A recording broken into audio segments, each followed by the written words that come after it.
Assalamualaikum warahmatullahi wabarakatuh. Alhamdulillahi rabbil alamin. Kita ucapkan kepada Allah subhanahu wa ta'ala, Allahumma salli ala sayyidina Muhammad wa ala ali sayyidina Muhammad. Kita ucapkan kepada Rasulullah sallallahu alaihi wasallam, semoga kita nanti mendapatkan syafaatnya pada hari kiamat. Amin ya rabbal alamin.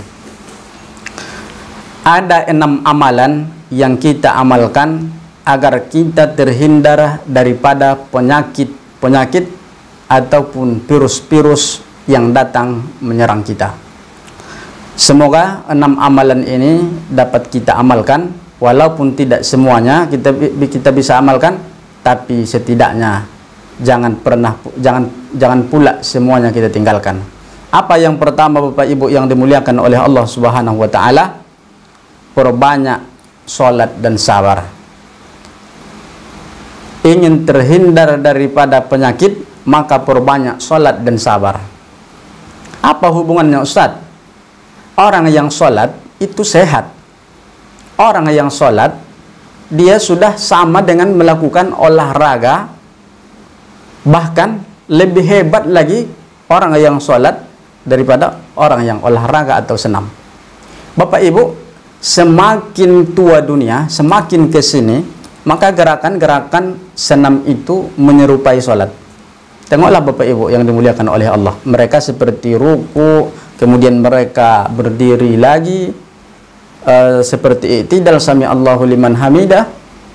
Maka mereka seperti takbir, mengangkat tangan, ada juga gerakannya. Apa ini semua?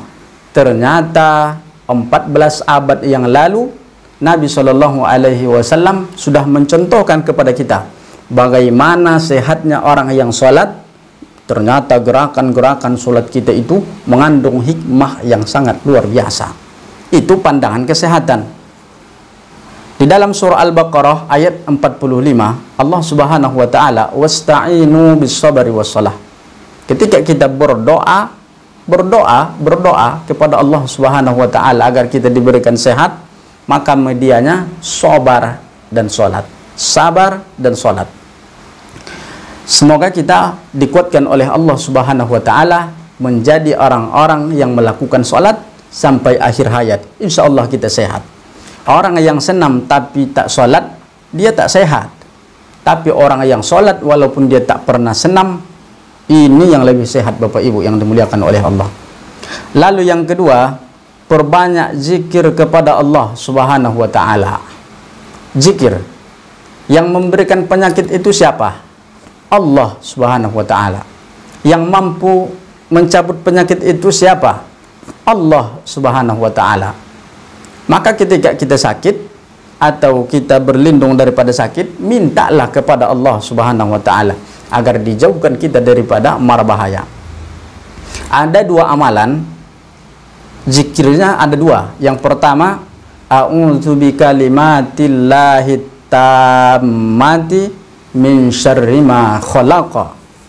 Yang kedua, bismillahillazi la yadurru ma'asmihi syai'un fil ardi wala fis sama wa huwas sami'ul alim. Yang ketiga, Bapak Ibu yang dimuliakan oleh Allah Subhanahu wa taala, kalau ingin dijauhkan kita daripada, agar terhindar daripada segala penyakit dan segala virus, maka yang ketiga ini layak kayaknya kita amalkan. Apa dia? Aksirul istighfar. Perbanyaklah beristighfar. Kenapa? Apa hubungan sakit dengan istighfar? Apa hubungan kesehatan dengan istighfar, Ustadz? Ketika Nabi Shallallahu Alaihi Wasallam masih hidup, maka Nabi inilah yang menanggung jawab kita. Nabi inilah, Nabi Muhammad Shallallahu Alaihi Wasallam, yang akan mengampunkan, melalui beliaulah yang akan mengampunkan dosa-dosa kita oleh Allah Subhanahu wa ta'ala. Setelah Nabi tak ada, siapa lagi? Istighfar. Wa ma kana mu'adzibahum wa ma kana Allah mu'adzibahum. Allah tidak akan mengazab kamu, memberikan bala, memberikan ujian kepada kamu. Wa anta fihim, ketika engkau berada di tengah-tengah mereka ya Muhammad. Ketika engkau berada di tengah-tengah mereka, engkau masih hidup, Allah tidak mengazab orang-orang yang ada di sekelilingmu. Tapi ketika Nabi Shallallahu Alaihi Wasallam tak ada lagi, apa lagi yang kita harapkan? Wahum, kata Allah, wahum yastaghfirun. Dan ketika mereka beristighfar, maka Allah tidak akan mengazab mereka, maka Allah tidak akan menurunkan bala terhadap mereka, maka Allah tidak akan menurunkan penyakit ke dalam tubuh mereka. Istighfar. Hari ini orang ketika sakit lupa istighfar kepada Allah Subhanahu wa taala. Hari ini banyak orang yang tak mau istighfar. Maka yang ketiga ini istighfar. Yang keempat,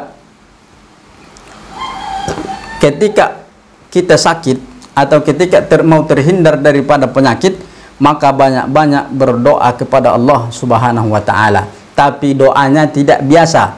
Ketika Bapak Ibu berdoa, Bapak Ibu sudah meniatkan di dalam hati, ada azam yang sangat luar biasa bahwa doa kita itu akan diijabah oleh Allah Subhanahu wa taala. Wa idza sa'alaka ibadi anni fa inni qarib. Surah Al-Baqarah ayat 186. Apabila hambaku ya Muhammad bertanya tentang aku, katakan fa inni qarib. Aku dekat.